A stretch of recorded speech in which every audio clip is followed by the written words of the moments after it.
Bienvenidos a este ciclo 60 minutos con de la Cátedra UNESCO Fórum Universidad y Patrimonio Cultural de la Universidad Politécnica de Valencia. Bienvenidas y bienvenidos. Hoy tengo el inmenso placer de pasar 60 minutos con una de las mujeres más importantes y más trabajadoras, más generosas que tiene este país, Lola Higueras. Nos va a deleitar hoy con su charla. Vamos a intercambiar, experiencias. Más intercambiar, no, ella va a contarnos sus experiencias, toda una vida dedicada al patrimonio cultural y poco más. Bienvenida, Lola, bienvenida a esta cátedra que para nosotros, y como te digo, es un honor tenerte hoy aquí. Muchísimas gracias, Victoria. También lo es para mí. Muchas gracias. Gracias a ti. Bueno, vamos a empezar, si os parece bien, leyendo un brevísimo resumen que me ha costado muchísimo sintetizar de lo que es la parte profesional, la actividad profesional de toda una vida de dedicación de Lola. María Dolores Higueras nació en Madrid en 1945 y es una figura pionera en la historia marítima, la arqueología subacuática y la conservación del patrimonio cultural en España. Fue la primera buceadora profesional de la Armada Española y ha dedicado más de 5 décadas al estudio, protección y difusión del patrimonio naval. Es licenciada en Historia de América por la Universidad Complutense de Madrid, donde también cursó estudios de doctorado. Ha sido catedrática de Historia del Arte y la Cultura y directora técnica del Museo Naval de Madrid, donde ocupó cargos clave en conservación e investigación desde 1970. Ha participado en multitud de proyectos científicos y editoriales emblemáticos como en la edición crítica de la expedición Malaspina y la dirección de la obra La Vuelta al Mundo de Magallanes y Elcano. Es autora de más de 200 publicaciones académicas y de divulgación.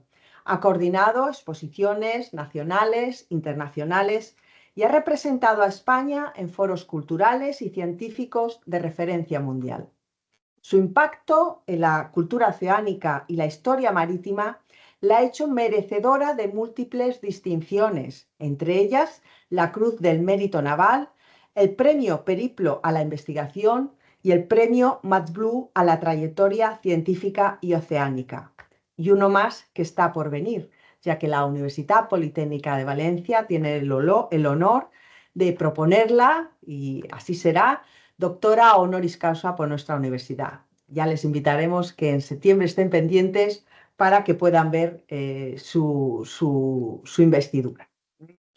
Lola Higueras ha desempeñado un papel fundamental como impulsora de las normas de protección del patrimonio arqueológico subacuático en España, colaborando con instituciones nacionales e internacionales en la definición de directrices para la salvaguarda de este valioso patrimonio.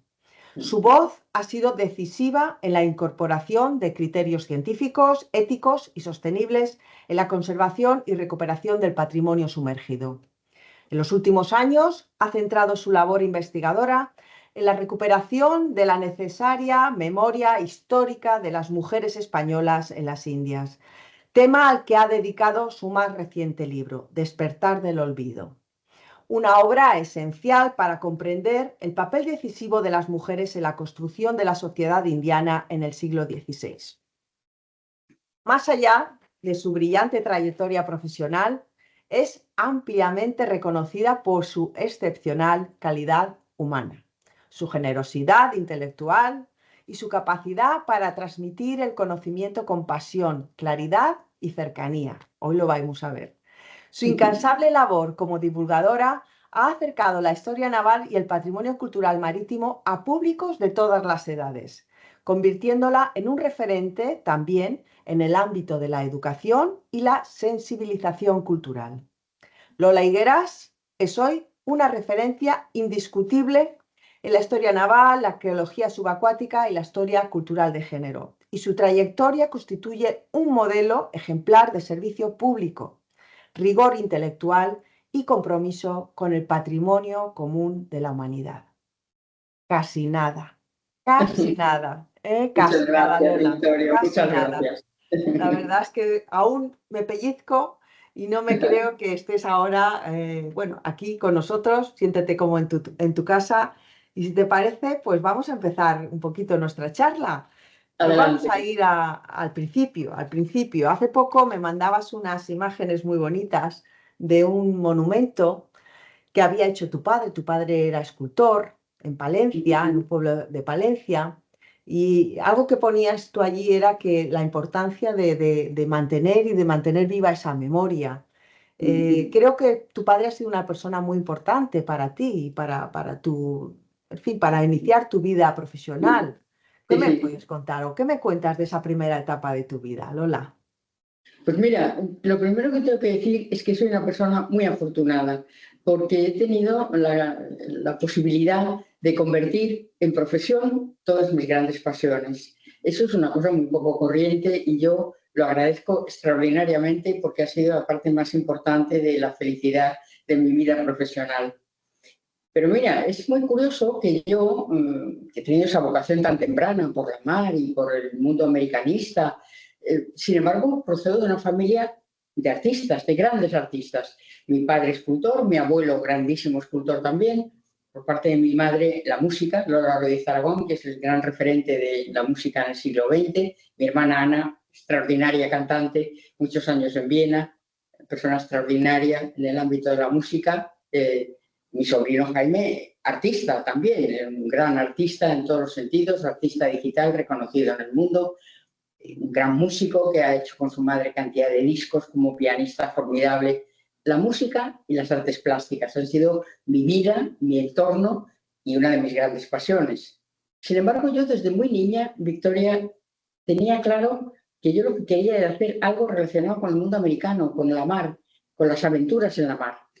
Lectora desde muy jovencita, me atraía extraordinariamente todo ese mundo. Y cuando yo tuve que elegir en la universidad, a pesar de ese entorno artístico tan poderoso, tan importante, tenía claro que yo quería hacer historia y además concretamente americanismo. Así es que, bueno, lo tuve muy claro desde el principio. En ese momento no había historia del arte como rama y fue americanismo, vamos, historia América, historia general, las dos grandes ramas que tenían un componente muy importante de historia del arte. Yo estudié con Angulo, el gran Angulo. Bueno, la cuestión es que desde muy pronto yo quería aquello, lo hice con pasión y tenía mi punto de mira siempre puesto en el Museo Naval. ¿Por qué razón? Porque mi pasión era la investigación sobre todo y el Museo Naval en ese momento tenía el archivo americanista más importante, sobre todo relacionado con las expediciones científicas de la Ilustración que había en Madrid. O sea, para mí era el punto de mira. Y ahí fui. Es decir, cuando terminé mi carrera, casi, vamos, es decir, sin terminar la carrera, con esa, no sé, con esa audacia de la juventud, me presenté allí por una plaza y el almirante Guillén, que era un personaje extraordinario en el ámbito de los estudios marítimos, pues me recibió. Bueno, ¿y usted qué quiere? Yo, pues almirante, lo que quiero es entrar en el Museo Naval. Pero tú tienes. No, todavía no, pero lo voy a tener en un mes y medio. Ah, pero ¿estás segura? Esa es la conversación. Segurísima, almirante. Si usted me espera, no va a tener nadie con más interés trabajando con usted. Bueno, total, de esas situaciones que se crean de gran empatía. Y Guillermo me dijo, bueno, pues a la universidad, tráeme el título y te espero. Y bueno, fue la primera gran fortuna de mi vida que este hombre extraordinario me esperara, efectivamente. Pero a partir de ahí continúan los grandes golpes de fortuna, porque están empezando los primeros hallazgos de Cousteau, de patrimonio romano, sobre todo en el ámbito del Mediterráneo. Y este hombre, Guillén, que es un gran visionario, es un personaje muy culto, académico de dos academias, y un personaje fuera de serie, me dice, oye, Lola, tú eres una gran nadadora, eres una apasionada del mar, ¿tú quieres que yo te forme como buceadora y hacemos una sección en el Museo de Arqueología Subacuática? Porque es que yo creo que España tiene mucho que decir en ese mundo. Bueno, te puedes imaginar, yo dije, almirante, ¿dónde, cuándo, cómo lo hacemos? Era una pasión para mí, ¿no? Y me forma, ya existía el Centro Museo de la Armada, pero no se admitían mujeres todavía. Entonces Guillén me forma con un gran amigo, Joaquín Saludes, que es un industrial muy potente, muy amigo del almirante Guillén, y que con una generosidad inmensa, él tiene su barco, tiene sus equipos de última generación que se los trae de Inglaterra, de Francia, y con una generosidad inmensa, que nunca le agradeceré bastante, me forma a conciencia, que yo tengo una formación muy sólida en el tema arqueológico, subacuático, pero sobre todo en actuaciones subacuáticas, y inmediatamente que estoy ya formada, pues Guillén crea en el museo un instituto histórico naval subacuático y empezamos una tarea no de arqueología, porque en ese momento era imposible hacer arqueología todavía, muy caro, pero sí una labor importantísima, yo creo que fue muy importante para España, de divulgación de la importancia del patrimonio sumergido, de todo el tratamiento científico de los pecios. Estuve por colegios, por centros de buceo que ya empezaban, universidades, a todas partes fuimos el museo a hablar, a generar ese interés para que la gente no destruyera ningún elemento subacuático, porque a veces aflora un ánfora o cualquier cosa que es el único elemento de que aquí hay un pecio, ¿no? Bueno, hicimos yo creo que una labor muy valiosa y el museo durante muchos años fue un referente importante de información, de consejo, pues de eso, de valoración del patrimonio subacuático, que era muy importante en ese momento. La Armada tenía en ese momento todas las competencias de la arqueología subacuática. Cuando ya empezaron las autonomías que tenían mar, que tomaron ya la competencia de la arqueología en tierra, pues tomaron también la de la arqueología subacuática y el gobierno quedó únicamente con los temas internacionales.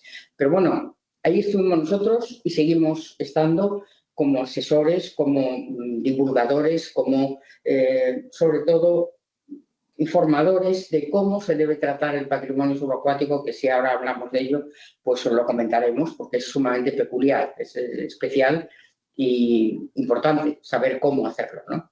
Esa es la historia desde el principio, ¿no? Pues, ¿cuántos golpes de buena suerte, Lola? Pero la suerte la has ido acompañando con un buen hacer.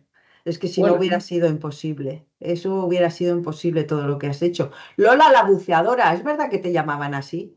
bueno, todo eso son cosas coloquiales, es decir, también te llamaban Lola, no se llamaban algunos compañeros, eso son Ah, formas de hablar. Lo que sí ah, es cierto es que en el museo, yo representando al museo, fuimos grandes pioneros en el ámbito de la sí, arqueología acuática en España, eso es un hecho. sí, Eso es un sí, hecho y es un hecho valorable porque yo creo que ayudó mucho a lo que vino todo después, ¿no? Después ahora mismo tenemos realmente muy buenos profesionales en el ámbito de la arqueología subacuática y prácticamente todas las grandes comunidades españolas que tienen mar tienen instituciones importantes de arqueología, tienen buenos profesionales y algunos de ellos muy buenos laboratorios, porque uno de los grandes problemas que hay, Victoria, con el patrimonio sumergido, empapado, como decimos nosotros, es que hay que tratar inmediatamente cualquier pieza que sale del agua. Es decir, eso es un tema muy complicado porque los laboratorios de tratamiento de los materiales empapados son complejos, son muy caros y son difíciles sobre todo para piezas de gran porte como la arquitectura naval de Moderna, que es lo que más hemos trabajado nosotros, pues claro, la madera queda al poco tiempo de estar sumergida se descompone internamente porque molecularmente pierde su estructura. Entonces, claro, grandes elementos no se pueden tratar, se pueden tratar pequeños elementos en laboratorio. Entonces, todo eso es muy complicado, hay que tenerlo en cuenta. Aparte que la arqueología subacuática, que es una ciencia absolutamente idéntica en procedimientos y sistemas científicos a la arqueología de tierra convencional, que la gente conoce muy bien, pues de todas maneras es muy cara. Todo lo que se hace en la mar es mucho más complicado de hacer y depende mucho también de la cota. Es decir, nosotros como subacuáticos, como submarinistas, alcanzamos unas determinadas cotas con aire comprimido, pero por debajo de determinadas cotas no se puede trabajar. Hay que actuar ya con robótica y con otros procedimientos. Por eso el tema de San José es tan complicado, porque está a casi 1000 metros de profundidad. Entonces ahí no se puede hacer arqueología, ahí ya es robótica que va sobre todo, lo que van estos procedimientos es a recoger pues, materiales ricos o lo que sea que se encuentren en el pecio, ¿no? Pero no se puede hacer arqueología. Entonces, Ese es uno de los grandes problemas que tenemos. No que no tengamos expertos, que los tenemos, y laboratorios, y medios, y centros especializados. Es que la arqueología subacuática es muy cara y según a qué cota, muy difícil de trabajar. Sí. ¿Y tú cuál inmersión o qué proyecto recuerdas que ha sido, pues, por una parte el más gratificante o por otra parte el más complejo que te ha tocado afrontar? Pues yo creo, Victoria, que lo más complejo que nos ha tocado abordar como museo y como yo como especialista ha sido siempre el control de los yacimientos. Es decir, ¿qué teníamos que hacer? Porque en la época que yo empecé había muchísima piratería de los pecios españoles, porque se conocían por el Archivo General de Indias, ellos tenían los piratones, como digo yo, que han sido el gran azote, pero el gran azote un poco en el pasado ya, en los siglos, vamos, en los años 70, 80 ha sido la época más difícil desde este punto de vista, porque había muchas empresas de acciones que iban a por los pecios españoles que tenían oro o plata, ¿no? Entonces ahí hemos tenido que luchar mucho y realmente hay un antes y un después con la gran reunión internacional que tardó muchos años en ponerse de acuerdo y que hoy día es el elemento fundamental que guía la ética de trabajos en la arqueología subacuática, que en 2001 ya por fin culmina ese gran acuerdo internacional que no todos los países firman. Ese es el problema. Es decir, España, Inglaterra, Holanda, Francia, Estados Unidos por sus buques nucleares, pues formamos un bloque de países que piden que se reconozca el buque de bandera. Es decir, que cuando un buque ha sido un buque de Estado, pues que tengamos algo que decir cuando aparece, ¿no?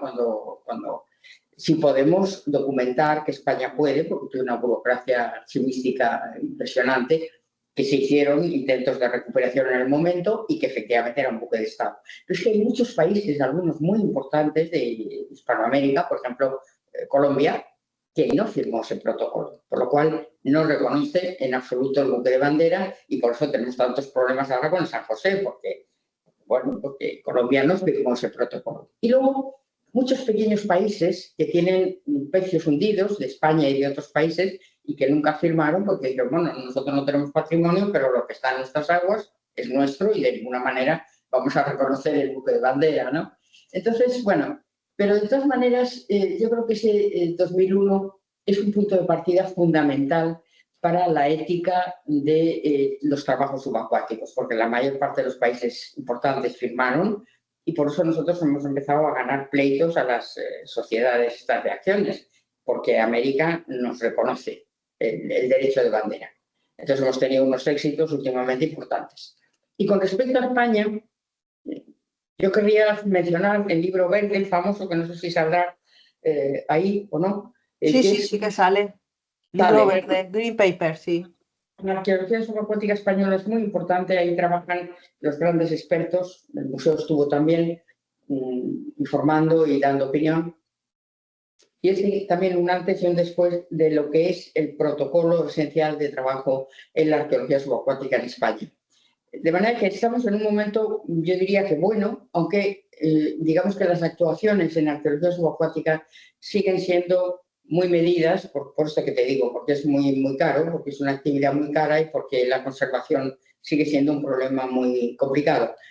Hoy día hay algunas líneas de actuación internacional que van un poco en la idea de conservar el patrimonio, estudiarlo, pero conservarlo bajo el agua, si está a unas cotas razonables.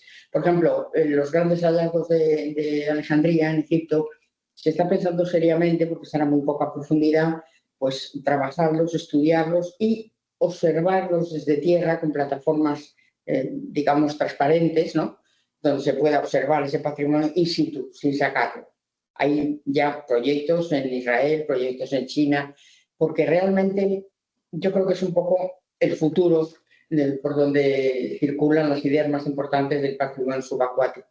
Eso y el carácter internacional de las acciones. Es decir, la UNESCO precisamente ha empezado un proyecto muy importante que lleva ya 2 años en el Mediterráneo, de estudio del patrimonio clásico, romano, griego, fenicio, y que es la mayor cantidad de pecios que tenemos en el Mediterráneo, con participación de todos los grandes países ribereños del Mediterráneo.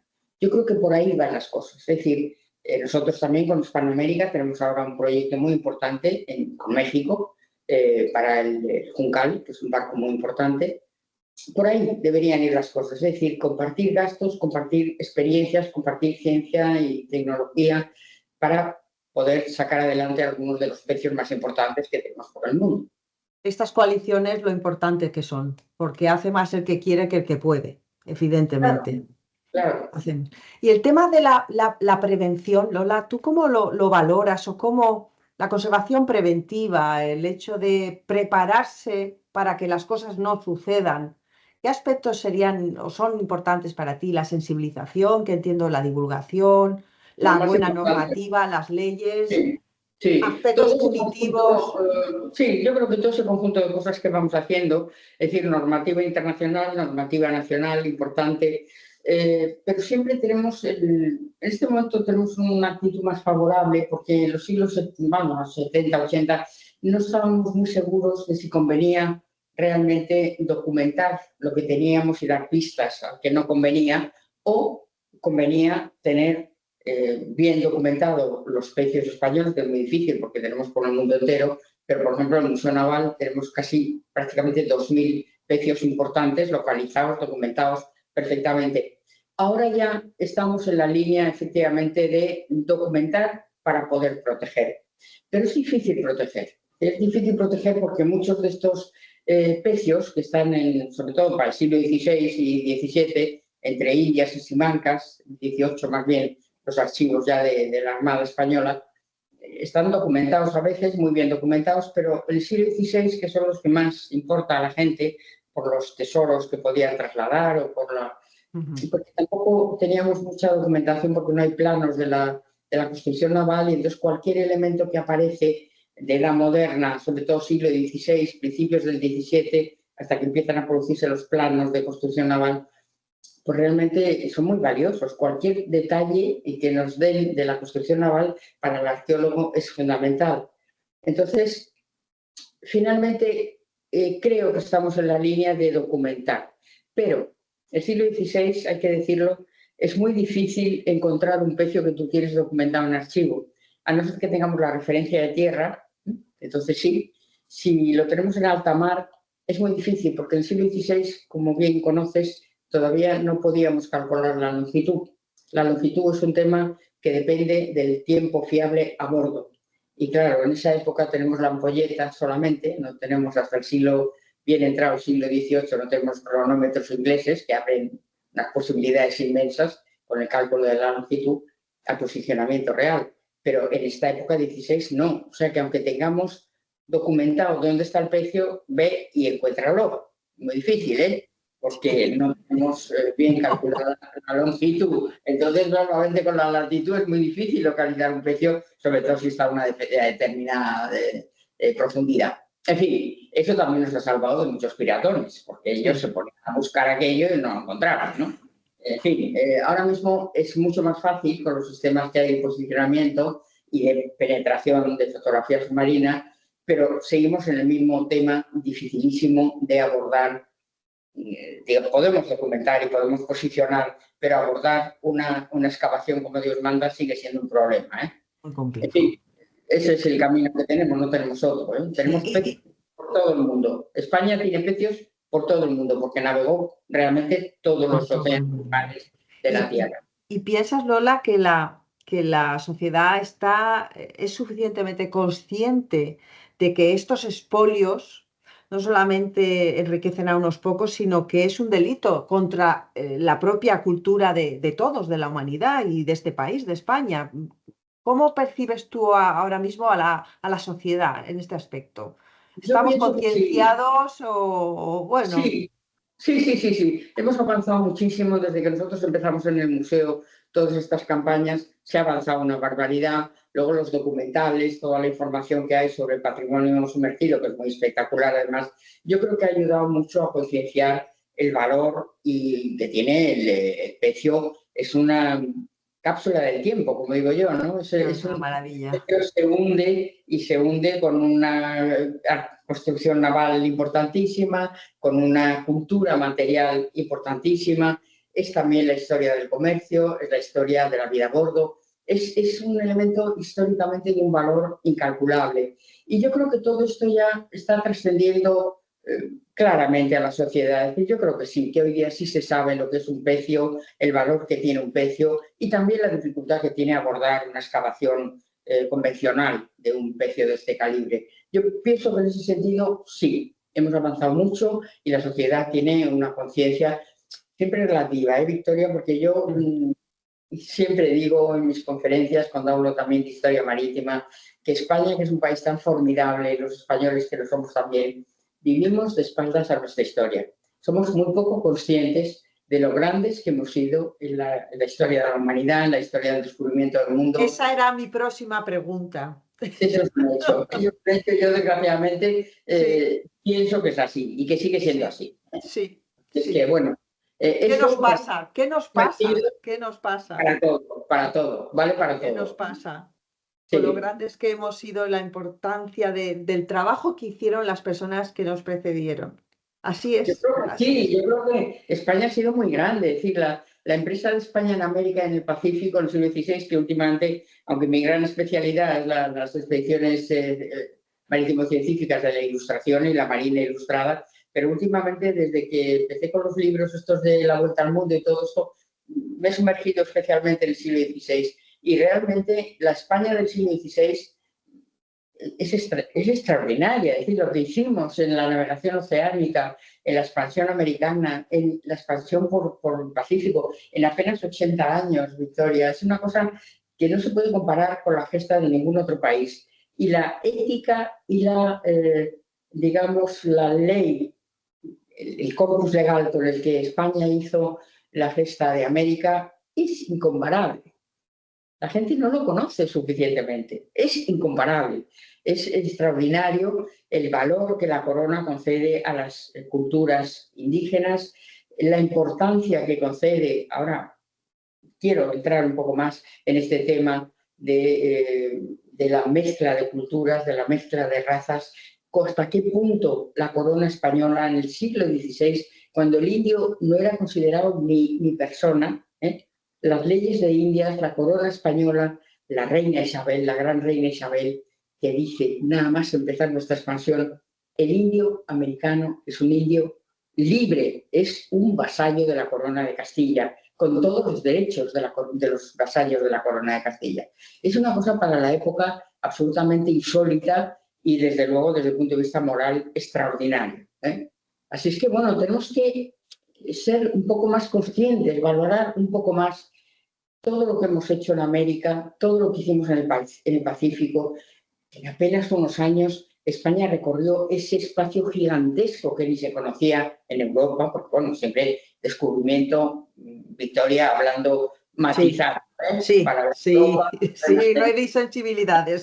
Porque los conocen muy bien su territorio, sus mares se comunicaban desde hacía muchos años. Pero para la Europa del momento, el Pacífico era el gran desconocido, y cuando Elcano regresa triunfante de su vuelta al mundo y aporta los datos geográficos de lo que es el Pacífico, es que las dimensiones del planeta se multiplican en un tercio más. Es que es importantísimo. No solamente eso, es que nosotros descubrimos en la vuelta al mundo, para el mundo europeo, que todos los mares son navegables. Es decir, eso abre unas posibilidades de comunicación entre todos los pueblos de la Tierra, que es una cosa verdaderamente extraordinaria. Es decir, geográficamente, lo que hicimos en América, la vuelta al mundo, la expansión por América, va aportando a Europa unos valores geográficos que no se conocían y que son la base del nuevo conocimiento del mundo. Todo eso lo hizo España en muy pocos años. Un puñado de españoles, muy pocos años. Un puñado. Es increíble. De que nosotros en América fuéramos siempre una minoría. Es decir, cuando nosotros nos vamos de América, el 94% son indígenas, es población indígena. Y solamente ese 6% es población europea, la mayor parte de criollos ya, nacidos en América. Es decir, éramos muy pocos, éramos muy poderosos, teníamos la administración en la mano, todo lo que quieras. Pero fuimos siempre una población minoritaria en el gigantesco mundo de América y del Pacífico. Esa es la verdad. Y España nunca, se tiene que saber, la corona española nunca obligó a los indígenas a estudiar y conocer el castellano. Y eso fue un problema enorme para la expansión de la administración de los virreinatos en América, porque es que los indios no se conocían entre ellos, ni se hablaban entre ellos, ni se entendían entre ellos. Nada más en la llegada nuestra a lo que será Nueva España, al México actual, 100 lenguas y dialectos distintos que entre ellos no se entendían, Victoria. Es decir, España tiene que reconocer que además los indígenas no quieren la cultura europea y la corona nunca, nunca lo esforzó. Entonces, esto es un elemento de una grandeza para España impresionante, porque hoy América, la América hispana, es un continente mestizo. Es así, dominantemente indígena. Es que es así y sigue siendo así. Es muy importante desde el punto de vista ético y moral la presencia española. Naturalmente, como cualquier obra humana, yo lo digo siempre, tiene luces y sombras, ¿cómo no? Claro que sí. Uso, pero no por parte de la legislación de la corona. La corona siempre estuvo pro-indígena, siempre, siempre. Lo que pasa es que naturalmente después en las encomiendas, en el mundo indígena, hubo muchísimos abusos, claro que sí, pero las leyes nuevas de Carlos V todavía refuerzan más las leyes de Indias. El indio no puede ser utilizado para trabajos ajenos. Es que es un hecho. Hay que aprender, se hacen gramáticas indígenas para que ellos conserven sus idiomas. Bueno, la labor de España, que esto sería objeto quizá de otro tema, pero es verdaderamente grandiosa en América y en el Pacífico. Y esto es así, y en España no se conoce suficientemente. Yo he dedicado una parte muy importante de mi vida a la divulgación, como bien sabes, a escribir, a estar presente en los congresos, a hablar de todo esto allá donde me ha querido oír, en las universidades, en los congresos, por supuesto.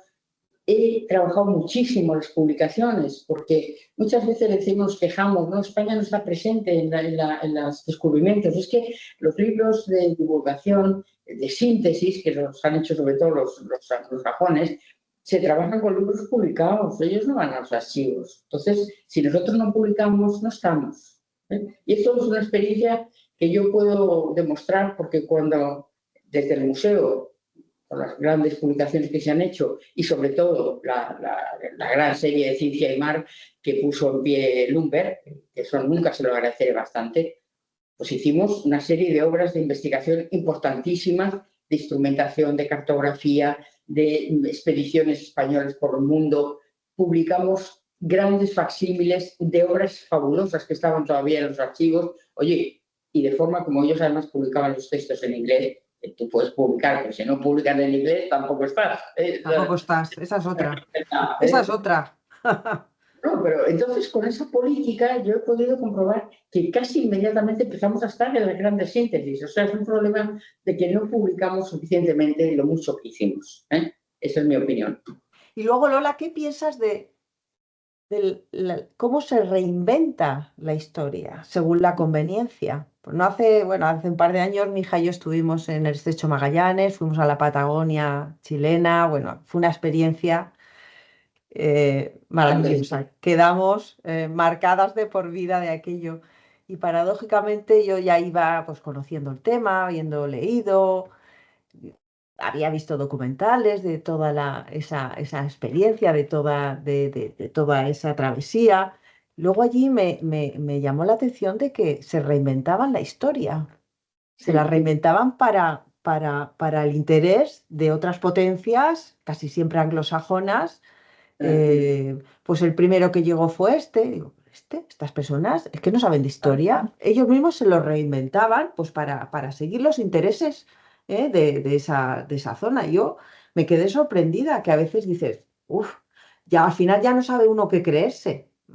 Entonces la importancia que tiene el rigor en la investigación y las fuentes. Mira, seguir las fuentes. Hay dos cosas que yo creo que son muy importantes y concurrentes de alguna manera, Victoria, que es que se hace poco trabajo de archivo cuando realmente nosotros tenemos los archivos más ricos, yo creo, de Europa, porque tanto los Austria como los Borbones eran muy prolijos administrativamente, está todo ahí. Siglo XVI, que del que estamos hablando ahora, pues está el Archivo General de Indias, pero también en los archivos, grandes archivos nacionales de América, porque otra cosa que quiero dejar bien clara, es que España no tuvo colonias. La palabra colonia es una palabra muy, muy reciente, de la segunda mitad del XIX, de creación francesa. Muy bien, ellos se la pueden aplicar perfectamente, pero no es aplicable en ningún caso en España. España lo que tuvo son provincias ultramarinas, provincias con una legislación y una administración idéntica a la de la península, y son provincias ultramarinas. Tan es así que, yo lo digo siempre porque es muy importante decirlo, la administración, la corona, los virreinatos, muchas veces conservaban en los propios virreinatos la documentación administrativa relacionada con América y la expansión americana, mientras mandaban documentos certificados a la corona. Entonces, cuando algún estudiante quiere iniciar algún trabajo relacionado con la historia de América, hispanista o americanista, yo siempre les digo, no olvidéis que no todo está en los archivos de Indias para el 16, o Simancas para el 17, o en los archivos de la Armada para el 18. No, no, es que tenéis que viajar, contar con viajar también a los grandes archivos americanos, porque en el archivo de la Nación de México, o en el archivo de Perú, o en el archivo de Colombia, ahí está la otra gran parte de la historia común, porque no hay que olvidar que durante 3 siglos España fue América y América fue España. Una de las cosas más importantes que nosotros dejamos en América es nuestro concepto de nación. Hasta que España llegó a América no era una nación ni tenía un sentimiento de nación. Eran tribus de indígenas que entre ellos no se relacionaban, que no tenían ninguna identidad entre ellos. España dejó ese concepto de nación, que es muy importante. Bueno, aparte, naturalmente, de la cantidad de infraestructuras, de ciudades fabulosas que hoy son patrimonio de la humanidad. Universidades. Victoria, 21 universidades, más de las que se fundaron en España. Multitud de instituciones de todo tipo, hospitales, conventos, todo tipo de instituciones científicas. Tan es así que cuando Humboldt visita España, Hispanoamérica, ya a finales del 18 y principios del 19, cuando estamos a punto de abandonar la administración de América, queda fascinado por el nivel que tienen las instituciones americanas con respecto a la ciencia ilustrada. Queda absolutamente pasmado, porque es que había una serie de instituciones de un nivel extraordinario, casi todas ellas ya en manos de criollos, porque el criollo americano es el que se hace con, digamos, el nivel de cultura y de política más importante en América. O sea que hay que contar con que la historia de España, que es muy importante, la archivística española, hay que contar siempre con Hispanoamérica, porque una parte importantísima de esa historia común está justamente en América también, que es otra demostración fehaciente de que España nunca tuvo colonias, sino que España tuvo provincias ultramarinas. Y esto es muy importante recordarlo, porque es la razón de ser de esa Hispanoamérica que concebimos como una cultura común, como un patrimonio común, con una historia común, que tiene un tanto por ciento fundamentalísimo de mestizaje. Esto no hay que olvidarlo nunca. Es decir, como antes te decía, la población americana, cuando nosotros dejamos América, es mayoritariamente indígena. Cualquier cosa que nosotros hacemos en América tiene la impronta de la mano indígena, evidentemente. Por ejemplo, bueno, no sé, el barroco, por ejemplo, tan importante, que tiene ese matiz indígena en la mano, que es tan rico, es uno de los más ricos, yo creo, el cusqueño, sobre todo, de los más ricos que produce la cultura occidental. Es decir, todo en América tiene siempre ese elemento de mestizaje que es, Victoria, una de las políticas más importantes de la corona española, hay que decirlo. Hay que decirlo. Es decir, la política de la corona con respecto, por ejemplo, a las niñas indígenas, de la mujer española, que yo trabajo en mi libro, los que he podido documentar, tiene un papel muy relevante, porque son las educadoras de estas niñas indígenas, que la corona mima porque considera que es el eslabón entre los padres que no quieren la cultura europea para nada y esa integración que quiere la corona para esas niñas que introduzcan el mestizaje en el ámbito de la cultura europea minoritaria, pero tan importante en América. Todo eso hay que decirlo porque es muy importante. Miles de niñas educadas, y las que se les enseñaba en toda América, toda la extensión gigantesca de América, en colegios completamente gratuitos, pagados por la corona, el castellano escrito, leído, una cultura material de distintos oficios, con lo que muchas de ellas se ganan su vida después, las dotaban para que pudieran casar con personajes relativamente relevantes de esa sociedad europea. Es decir, ahí hay una política tan importante como la política de españolidad que pone en marcha la corona, que hace que cientos de mujeres españolas vayan a América para criar a sus hijos, enseñarles el idioma, trasladar las tradiciones españolas. O sea, hay una doble, digamos, un doble interés importantísimo de la corona.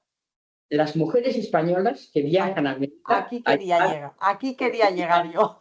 He podido documentar, ¿eh? Y ya, por otra parte, el último libro de Lola, ¿eh? Despertar del olvido. Y aquí, sí, pues ahora nos va a comentar ella, bueno, de qué es lo que cuenta, pero evidentemente y ella lo ha recalcado con muchísima precisión, muy bien documentado. Ella bucea bajo el mar, pero también ha buceado mucho en las bibliotecas y en los archivos, ¿eh? Sí, y eso creo, no sé cuántas horas has pasado, me imagino que media vida, en esos archivos, en el archivo de Indias, mucho tiempo allí buceando. Y uno de los frutos es este libro que recomiendo muchísimo porque es muy fácil de leer, súper interesante y donde pone en valor la figura de las mujeres en esa época y en ese momento de la historia de España. En este libro nos hablas, Lola, de cómo llegaban allí, bueno, todas las políticas gubernamentales que existían para fomentar que las mujeres fueran allí, el papel que jugaron. Hay algo que me gusta mucho y es que haces una correlación de diferentes, primero que hay una frase que recoges y que hay un capítulo que titulas así, que no hay pueblo sin ellas. Qué verdad tan grande. Nunca, yo hasta que no leí el libro y te escuché, no lo había pensado nunca, de verdad que nunca. Yo diga, Hernán Cortés, Magallanes, pero es verdad, ¿y las mujeres? ¿Y todo lo que pasó solamente fueron los hombres? En fin, imposible, ¿eh? Lo piensas fríamente y dices, sentido común, imposible. Y haces, pues, haces pues, diferentes niveles, diferentes tipologías de mujeres que están allí. Mujeres guerreras, mujeres conquistadoras, exploradoras y fundadoras, encomenderas y emprendedoras, en la élite social, virreinas, gobernantas y adelantadas, que me gusta mucho ese término, enseñantes, religiosas de los conventos. ¿Habría alguna que tú pienses que ha jugado un papel más importante o ha sido una conjunción de todas? No sé, ¿te gusta alguna en particular de todas estas mujeres? Sí, yo tengo dos preferidas, pero bueno, lo importante en este tema es primero explicar que la mujer siempre en la historia, es un personaje en la niebla. Es decir, la mujer no aparece. La mujer en las grandes historias generales de la historia de la humanidad, de España, no aparece. Sin embargo, está siempre ahí, naturalmente, al lado del varón y construyendo la trama, como digo yo ahí en la dedicatoria primera, de la sociedad humana. Siempre está ahí la mujer. Pero es que en el caso de América es exactamente igual. La mujer no aparece en las grandes crónicas, no aparece en muchas ocasiones ni siquiera en los diarios de los conquistadores ni de estos personajes por los cuales va. Fíjate que hay muchas expediciones en las que la mujer viaja con su marido, que es el que lleva la expedición, y en el discurso de la expedición muere, y es la mujer la que culmina la operación. Estamos hablando, por ejemplo, de la Amazonía, estamos hablando de la Barreto, por ejemplo, en las Marianas, vamos en el Pacífico. Estamos hablando de muchas mujeres que están ahí, y no solamente están ahí, sino que muchas veces culminan las expediciones. Entonces, lo que es muy importante, yo creo, es ir intentando dar visibilidad al papel de la mujer, ir intentando, yo creo que hay una corriente importante ahora de historiadores en ese sentido, pero es muy dificultoso porque está todos los archivos, es decir, como no están las grandes crónicas, como no está en los diarios, hay que ir a protocolos notariales, hay que ir a los testamentos que ellas dejan y que dicen lo que han hecho, lo que es un poco laborioso. Yo he ido sacando, como ves, una serie de personajes, pero queda mucho por hacer y no todas las mujeres que fueron a América, fíjate, a lo largo del 16 y principios del 17, podemos estar hablando de unas 100.000 mujeres, ¿eh? Porque aunque en casa de contratación tenemos documentadas por los registros unos 35 o 40.000, pero era tan alto,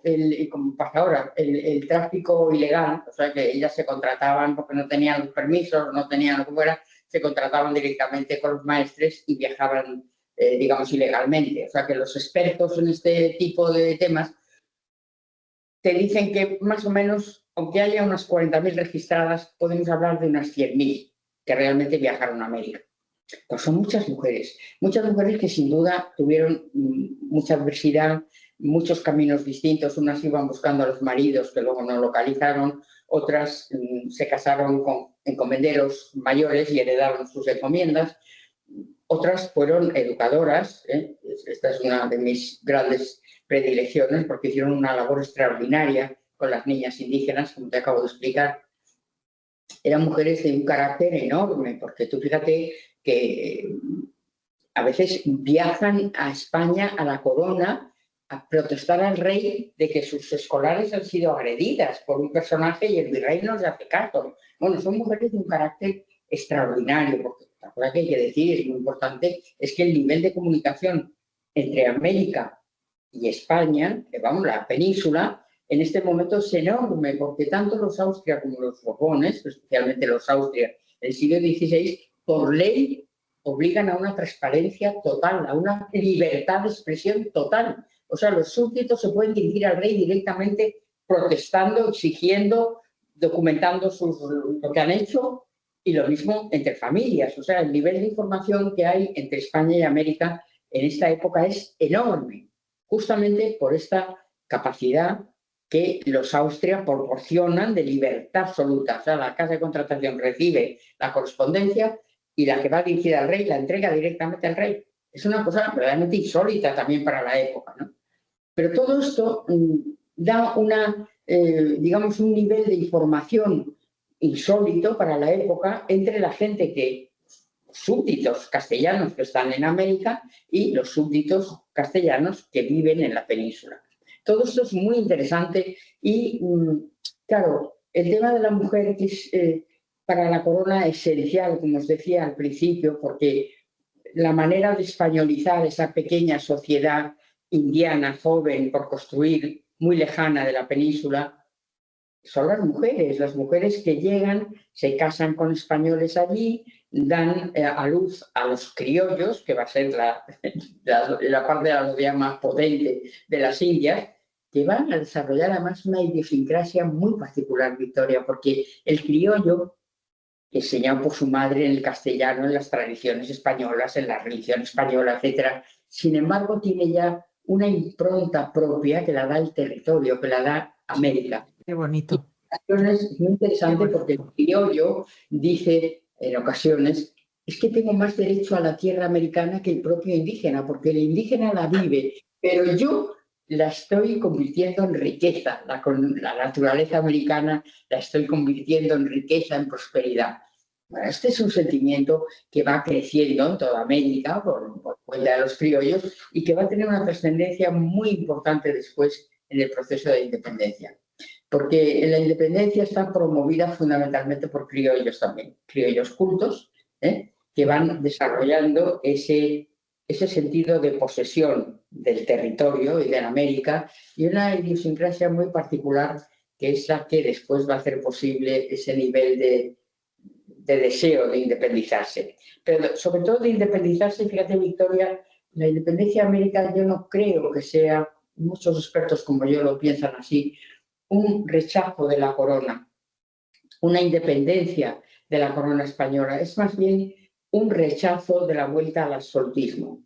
El mismo proceso que se va a producir en España de rechazo después de las Cortes de Cádiz y todo esto, la vuelta de Fernando VII, que es un rey nefasto para España, pues esa reacción en América se vive de otra manera, ¿eh? Se vive diciendo, bueno, pues rompemos, nosotros queremos seguir en lo que se ha conseguido, en la independencia, en la democracia, ¿eh? Y ahí es donde se produce ese importante rechazo, yo pienso, y mucha gente como yo, a la vuelta al absolutismo. Es un rechazo, pero claro, desde la distancia que va a generar una ruptura, ¿eh? Esa es la verdad.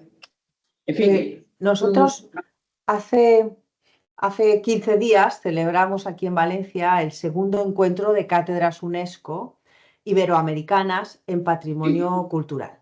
Y te tengo que decir que tanto el primer encuentro que lo hicimos en Chile como este segundo encuentro, pues ha sido a nivel profesional ha sido una de las experiencias más agradables que he tenido en mi vida, por ese sentimiento de hermandad, ¿eh? De fraternidad entre nosotros, Chile, México, Colombia, Argentina, Brasil. eh, eh, la verdad es que fue un encuentro maravilloso. ¿Cómo percibes tú ahora la relación que tenemos con América? ¿Cómo la percibes? Pues mira, me agrada mucho esa pregunta porque a mí muchas veces cuando doy estas conferencias apasionadas también, porque es imposible porque soy así, pero cimentadas, no, yo siempre lo digo, cimentadas en el convencimiento que yo he adquirido de lo que ha sido realmente la historia a través del archivo, tantísimas horas de archivo, tantísimos miles de documentos originales que nunca son la Biblia, cuando aparece un documento que digo, uy, esto cambia la historia, no, ningún documento cambia la historia. Pero la investigación en archivo cruzando mucha información, pues también en la época muchas veces malversaban un documento o lo cambiaban a conveniencia, ¿eh? No hay que ser tan todo. Pero el cruce de mucha documentación es lo que te acerca, lo que más te acerca a la verdad histórica. Y yo muchas veces cuando me dicen, bueno, y estas cosas que usted dice y tal, y cuando va usted a América a hablar, pues yo he dado cursos en la universidad, sobre todo en México, digo, pues mire usted, es efectivamente una relación fraternal que se vive en España y que se vive en América. Toda esta hostilidad que a veces nos trasladan es política, es un tema político que no tiene nada que ver con el sentimiento de las gentes en general, sean en la universidad, sean en el mundo corriente. Y tú me estás diciendo una cosa parecida, es decir, yo he dado cursos en la UNAM y he dado cursos en la universidad más importante de México, privada, y la gente tiene un sentimiento de hermandad absoluto y viven lo que tú les dices con la misma pasión que tú lo dices. Es decir, ese sentimiento de lo que es Hispanoamérica es un sentimiento real, es un sentimiento absolutamente real. Esos 3 largos siglos en que España fue América y América fue España, construyó realmente una cultura común, un sentimiento común que está ahí vivo tanto en América como en España. Y ahora mismo, quiero decirlo aquí porque es una cosa muy importante que se está produciendo en este momento, hay un renacer desde la universidad, grandes intelectuales de toda Hispanoamérica y grandes maestros catedráticos de universidad están en un proceso de revisión profunda y documentada de lo que fue la presencia española en América. Y eso tiene una fuerza enorme, porque que yo lo diga aquí desde España, y como yo, otros tantos intelectuales españoles, no tiene la misma fuerza que un gran intelectual mexicano o ecuatoriano lo diga. Lo diga con el mismo énfasis y el mismo conocimiento que yo estoy intentando trasladar. O sea, estamos en un momento, yo creo, extraordinariamente importante desde el punto de vista de la revisión historiográfica y documental de lo que fue realmente la presencia española en América. Y esto es muy importante. Es un muy buen momento en este momento, creo yo. Coincido contigo, por eso te quería hacer esta pregunta, porque sí. Veo la parte política que a veces está, ¿por qué no te callas? Y cosas así, ¿vale? Y luego veo la parte real, ese cariño con el que nos tratamos entre todos, esa cordialidad, esa fraternidad. Y Sí, eso es con sí, lo que yo prefiero quedarme, ¿eh? es un Todo lo hecho, demás. además, es un hecho real, es decir, eso es una realidad, sí, sí. Pues me gusta mucho que se haya planteado este tema, Sí. porque hay mucha gente que no ha viajado a América a lo mejor y que solo recibe, digamos, esa hostilidad que traslada la política siempre, ¿no? No, Sus intereses ah, bastante bastardos, y, en fin. Pero luego la realidad del que visita América, cualquiera que visite América, pues va a tener esta sensación de hermandad, de fraternidad y de sentimiento de sentimiento. América, digamos, mestiza, que es una riqueza enorme que España logró salvaguardar y potenciar y que realmente es la seña de identidad de la América hispana actual, ¿eh? Eso es Ujú. así. Así es, coincido Importante. contigo. Nos quedan 4 minutos, Lola. Pues ¡Cuatro vamos minutos a ya! ver cómo nos empleamos para Con lo trasladar bien que nos lo estamos pasando. cosas Vamos a ver, positivas. vamos a ir rematando ya. No quiero abusar, pero gente, vamos a ver a gente joven, los estudiantes, los universitarios, las universitarias. ¿Qué consejo les darías? Tú has llevado una vida, estás llevando una vida profesional muy buena, has conseguido grandes logros, han tenido un impacto social importante porque el patrimonio y la historia es algo muy importante, es parte de la memoria de un pueblo, de una nación. ¿Qué les dirías a la gente joven que están empezando ahora sus carreras o que van a tomar una decisión de hacia dónde dirigirse profesionalmente? ¿Cómo, Sí, cómo pues mira, puedes? te voy a decir una cosa. A mí que me encanta la gente joven, me gusta mucho la gente joven. Para mí la enseñanza ha sido una de las experiencias más hermosas de mi vida, porque he aprendido mucho con la gente joven, mucho de mí misma y mucho del mundo, ¿no? Y de los valores.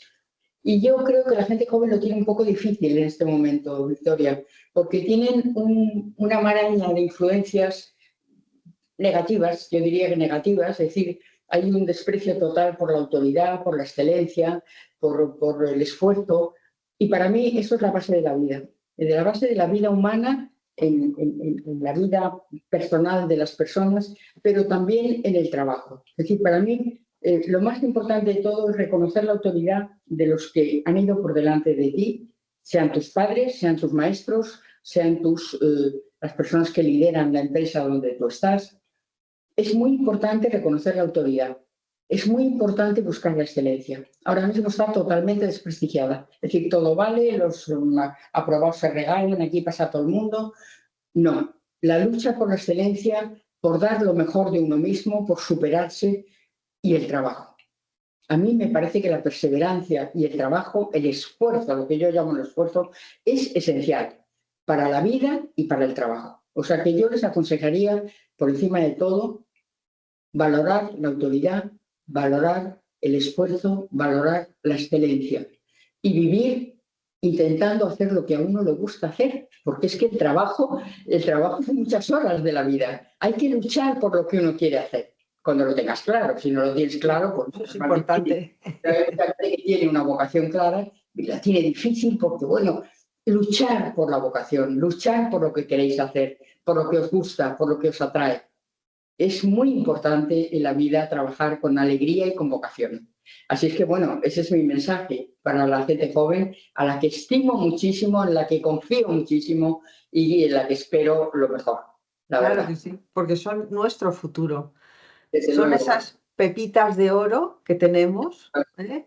Que hay veces que las creamos y cruzan fronteras y se van a enriquecer a otros países, que yo digo, esto no hay derecho, No, esto no hay no, hay que, derecho, hay que esto no hay luchar por derecho. ellos, Que vuelvan cuanto antes, porque si no, luchar. La sociedad española tiene que luchar por la gente valiosa que tenemos, que es muchísima, para que vengan con nosotros, para que trabajen por nosotros, ¿eh? Es muy importante y bueno, yo espero y deseo que de aquí en adelante seamos capaces de conservar a nuestros jóvenes. Yo tengo una suerte porque tengo una gente joven extraordinaria alrededor, me sí, imagino que tú también, gente sí, sí, sí, sí, extraordinaria, sí. ¿eh? Y que debemos poner en valor, debemos hacerles las cosas más fáciles para que encuentren su camino, para que luchen por la prosperidad de España. Ojalá. Ojalá. ¿Eh? Y no sé, ya hemos llegado al tiempo y si quieres comentar algo más o piensas que alguna cosita que te gustaría añadir, Lola, de tu vida profesional, de lo que tú, no sé, No, si hay algo más, lo una único última que quiero, reflexión. lo que quiero, Victoria, es trasladar mi agradecimiento a la sociedad, a todas las personas que me han ayudado en esta vida, a mis maestros que me han enseñado el valor de la verdad, de la historia, a las personas que me han ayudado en mi trayectoria, porque también en la vida hay que tener a veces suerte y saberla aprovechar, desde luego, pero a veces te brinda la vida unas oportunidades. Yo he tenido muchas, es decir, tengo mucho agradecimiento que trasladar a muchísimas personas, a mi familia, que ha sido siempre la que me ha arropado, la que me ha dado la libertad. Mis padres me han permitido luchar por lo que yo quería. Mi familia actual, mi hermana, mi sobrino, que son mi vida, mis amigos, que son un valor para mí extraordinario. Agradecimiento hacia la sociedad a la que yo me siento, con la que me siento muy comprometida, Victoria. Yo me encantaría poder devolver, de hecho intento siempre devolver cuando puedo, todo lo que he recibido de la sociedad, de mi familia, de mis amigos, de la vida. Esa es la verdad, ¿eh? Y muchísimas gracias a vosotros también por vuestro interés y, bueno, por todo lo que me preparáis ahí en la Nosotros universidad. encantados, Lola. Y antes de Para mí, terminar, ¿qué tienes entre manos ahora? ¿Algún nuevo proyecto? ¿Se puede adelantar? bueno, ¿Algún tengo libro alguna nuevo? conferencia ahí, sí, siempre tengo proyectos por delante porque estoy en un momento estupendo, verdaderamente. Es decir, el libro me ha abierto muchos cauces de trabajo y siempre estoy ocupada, siempre tengo cosas que Qué hacer. bueno, eso es lo Mi casa mejor. preciosa del Molino, donde tengo un jardín que me encanta también. La jardinería ha sido otra de mis pasiones. Siempre tengo cosas, intereses que me gustan. Tengo interés por muchas cosas y eso es lo que yo creo que me mantiene a mis 80 años todavía, pues, no Tan sé, fantástica, tan fantástica. con este espíritu de trabajo. Muchas gracias a todos y a vosotros especialmente, Victoria. Gracias a ti, faltaría más. Bueno, no sé si hay alguien, alguna compañera, algún compañero que quisiera comentar algo o hacerle alguna pregunta. Lola, ¿te parece bien, Lola? Si hay alguien que Claro, quiera hacer. ¿Eh? Ahora naturalmente, claro mismo que esto sí, queda grabado y ya lo veremos más tarde. claro Si que hay sí. alguien que quiere comentar algo, saludar, es el momento. Y si no, pues, a ver, ¿hay alguna mano levantada por ahí? No, Susana. no, ningún comentario, simplemente que gracias y que ha sido magnífica la charla. Muy entretenida, muy amena y esperamos más en septiembre. Bueno, En septiembre muchas más. gracias, muchas gracias a vosotros siempre. Un placer, En gracias. Gracias, igualmente. septiembre Gracias. será la traca Yo, mayor. muy cómoda y muy a gusto en esta charla, la verdad. Pues ¿Eh? nada, pues muchísimas gracias, Lola. Muchísimas gracias a los que estáis viendo esta entrevista. Espero que la hayáis disfrutado. Para nosotros ha sido un placer. No nos has defraudado, Lola, tal y como esperábamos. Y nada, nos vemos muy pronto. Ya sabéis que Lola Higueras ha sido propuesta honoris causa por nuestra universidad y el mes de septiembre pues daremos esa gran noticia de que ya la tenemos como una más de pleno derecho de la Universidad Politécnica de Valencia. Un Y gran nada, honor que valoro muchísimo, la verdad, mucho. estamos encantados todos. Estamos todos encantados, Lola. Pues nada, muy agradecida por todo y hasta pronto, hasta la próxima Muchísimas gracias. charla. Adiós a Adiós todos. a todos. Hasta pronto.